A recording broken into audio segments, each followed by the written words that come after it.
Welcome to rSlash, Am I the Butthole?, where OP's fiance has a love child with OP's brother. Am I the butthole for telling my niece why I kept a distance from her and her parents growing up? I'm a 42-year-old guy, and I have a niece, Lily, who's 18. Lily is the result of an affair that my ex-fiance had with my brother while we were still together. Oh my god. I was led to believe that Lily was mine throughout the entire pregnancy and almost signed her birth certificate before my ex confessed out of guilt that Lily was probably my brother's. We did a DNA test and Lily wasn't mine. During my teens, I got into an accident that left me infertile, and the doctor said that my chances of fathering a child were slim to non-existent. So you can imagine how crushed I felt when I discovered that not only I'm not going to be a father, but I was also betrayed by two people that I loved. I gotta just stop real quick and say that as a guy with a brother and a daughter named Lily, this first paragraph is kind of triggering for me, honestly. It's been years since then, and I've done well for myself. I'm the first person in my family to attend university, and I landed a high-paying job right after graduation. I own my own business, I invest in property, and since I'm both single and childless, I can spend my income however I please. My ex-fiance ended up marrying my brother. I'm somewhat cordial towards them, but I can't bring myself to fully forgive them for what they did. And although I know that Lily is blameless, whenever I see her, I'm constantly reminded of how I was once overjoyed with holding her in the hospital, thinking that she was mine. So I can't bear to look at her for too long. I didn't visit her growing up, I didn't take her on fun trips or give her lavish gifts like I did for the rest of my nieces and nephews. I wasn't mean or hateful to her, but I'll admit I kept my distance. When my oldest nephew turned 18, I decided that I would pay for his college education since I could afford it while his parents couldn't. I even rented him one of my apartments for cheap so that he wouldn't have to worry about money and he could focus on his education. Since then, I've done the same thing for my two other nieces. Last week, Lily approached me during a family event and inquired if I could pay for her education. I told her no. She then called me a jerk and asked me why I was so distant towards her and her parents to the point where I couldn't even do her the same favor that I did for the rest of her cousins. I told her that her parents have more than enough money to afford her education, and I asked her how she could possibly expect me to be okay with watching my ex and my brother, who had an affair behind my back, play the happy family right in front of me. After that, Lily got quiet for the rest of the event and left early. I later got a call from my ex yelling at me for ruining her family. Apparently, she and my brother didn't bother telling Lily about what they did to me all those years ago. And now she's so angry at them that she decided to go live with her boyfriend's family. I'm starting to feel guilty that I told her the truth since it affected her more than I thought that it would. But at the same time, she's grown up enough to know the truth. And I don't think that I could have lied to her face even if I wanted to. So, am I the butthole? And then OP posted an update. I met up with Lily yesterday. I told her about my relationship with her mother, how and when it started, and I went into detail about the accident that I went through, the cheating, and her birth. In turn, she told me everything that her parents told her about me growing up.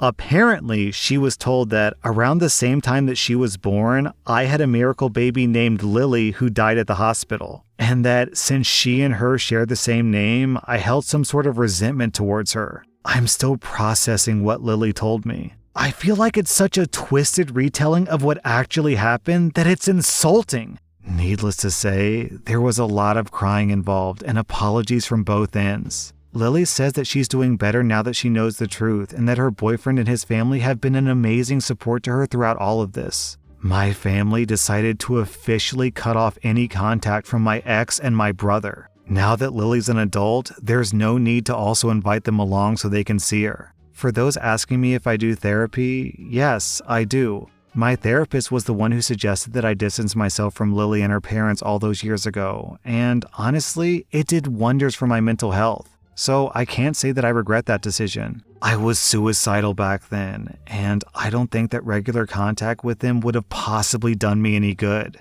I decided that I'm going to try my best to be more involved in Lily's life right now, and I don't have to interact with her parents in order to meet up with her. Lily agreed and said that she would also like to get to know me better. Overall, this whole incident opened up a lot of old wounds, but I'm glad that it happened. It needed to happen. All I can say is, I hope that Lily and I will heal from this and we can move on with our lives. OP, you and Lily both get 0 out of 5 buttholes. I'm giving your ex and your brother 5 out of 5 buttholes. Am I the butthole for taking the cake that I baked for my fiance's birthday and going home? I'm a 25-year-old woman and my fiance, Ben, is 31. I do not have the best relationship with Ben's mom. I try my best to be polite around her, but she's the type to have high standards and expectations of whoever dates her sons. She has 3 sons. She's commented on my hair and body several times, and at some point even suggested cosmetic surgeries for the future. This upsets me, but then Ben tells me this is who she is, and I need to learn to have a thick skin, because most times she really doesn't mean to be malicious. Anyways, I'm known for baking cakes and sweets. Ben eats whatever I make, but whenever I bring something to his family to try, they find every excuse in the world not to eat it. I'm okay with that, so I just stopped trying. For Ben's 31st birthday, his mom wanted to host the party. I decided to bake him his birthday cake, and he was thrilled with it. I went grocery shopping, took time off work, and put so much effort into making it how he likes it. I took it with me to his mom's house, and to my surprise, when I walked in, I saw a large birthday cake sitting on the dining room table. I was puzzled. My future mother-in-law said that she requested the cake from the bakery and she paid such and such money for it. I asked, "What about the cake that I made?" She responded, "Oh, you can place it on the counter over there and we'll let the kids have it." It felt like ice had been dropped all over me. I looked at Ben and he nodded at me in a just do it kind of way. I was so mad, and the cake was still in my hands at the time. I just turned around and made my way to the door. His mom remained standing, but Ben followed me asking me where I was going. I told him that he didn't need my cake and, by extension, me, since my efforts were so easily dismissed and disrespected. He said that I was overreacting and that his mom paid so much for that cake and it was only fair that he accept it. He begged me to go back inside and do him this favor, but I decided to go home. He got mad and started saying that I was being unreasonable and stirring up drama over nothing. I went home and he didn't come back until 11 p.m. He was so upset. He said that he and his family didn't appreciate the childish behavior that I was displaying by ruining his party and disrespecting his mom like that. He said that I turned this into a huge deal and I should have acted more maturely instead of walking out with the cake. Am I the butthole for taking the cake and walking out? OP, if my mother disrespected my wife every single time I went over to my mother's house, then the solution is very simple. I would just stop going over to my mother's house. Because look, that's what marriage is. If your own partner isn't going to have your back, then who is? I mean, yeah, it's the mother-in-law who's being toxic here. But she's only being toxic because your fiance is allowing her to be toxic. If he really truly cared about you enough to put his foot down, then she would have to stop.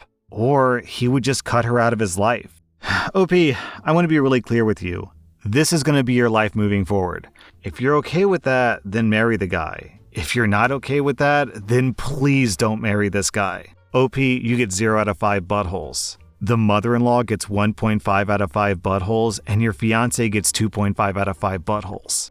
Am I the butthole for making my sister-in-law feel like garbage about her weight? I'm a 35-year-old woman, and my sister-in-law is 46. I have 3 kids, the oldest being a 16-year-old boy. For my birthday last week, my son bought me this swinging hammock chair that I had been wanting for 2 years, and it cost him quite a bit of his saved money. He was so excited to see me open the gift and couldn't wait to help me set it up. I told him that he shouldn't have, that it was a lot of money, and his response was, "You never get anything nice. I wanted you to have it." And it was true. I usually don't get anything for my birthday or Christmases outside of Tupperware or soap.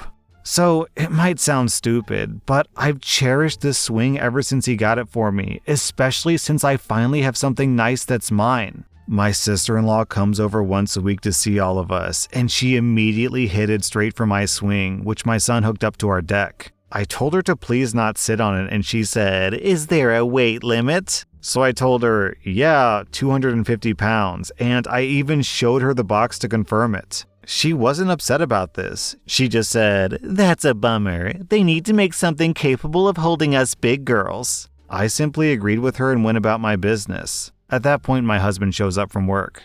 When I went inside to grab us some drinks, her and my husband are talking on the porch, and not even 5 minutes later, I hear a loud crash and my husband say, "Oh man, are you all right?" I go outside, and sure enough, my sister-in-law had sat in my swing and the crochet netting around the hook snapped on the one side, causing her to fall right on her butt. She's just sitting there laughing, gets up and says, "I guess I need to learn to listen." So I lost it. As I said above, I literally never get anything nice. Never. This is the one thing that I had that was mine, and it didn't even take someone a freaking week before they ruined it for me. So I said, I literally just effing told you not even 20 minutes ago that it wouldn't hold you and to please not effing sit in it. She made some comment about, "Usually the weight limit is a lie. I thought that it would hold." So I said, the weight limit probably would have held if you were 50 pounds heavier, not 150. She's 420 pounds because she's one of those girls who eats food on camera for money and she absolutely loves her weight. But regardless, instead of apologizing or offering to compensate me for the destroyed item, she resorted to saying that I'm a bad person for making her feel like her weight is the problem and my husband is on her side. He said, "It's just an effing swing." Am I the butthole? Yeah, it's just a swing, but it's your swing. That's what matters. This is your swing, and like the whole backstory about how your son gave it to you and it's a very cherished swing because you don't get many gifts, it doesn't matter. The point is, it's yours, you told her not to use it, and she used it anyways. She could have broken it because she's overweight. She could have broken it because she's a smoker and she set it on fire. She could have broken it by accident, on purpose. It doesn't matter. The point is, it's yours. You told her not to use it. She broke it, and she should 100% compensate you and apologize for it. OP, you get 0 out of 5 buttholes. She gets 2 out of 5 buttholes. Am I the butthole? I went on vacation with my friends and her family, and they kicked me out, but I got my own room and stayed. I'm in college, and my roommate from last year, Meg, whose family is really rich, said that she could bring a friend on vacation. It was kinda awkward. I was her third choice. Her family vetoed her first 2 choices because they didn't want her to bring a boy or this other female friend of hers they disliked. Her parents bought my plane ticket and booked the resort, which I'm very grateful for. And I saved up a lot of money so I could make sure to buy my own food and activities when I'm there and treat her family to a dinner as a thank you for the tickets. But when the trip started, it was just bad.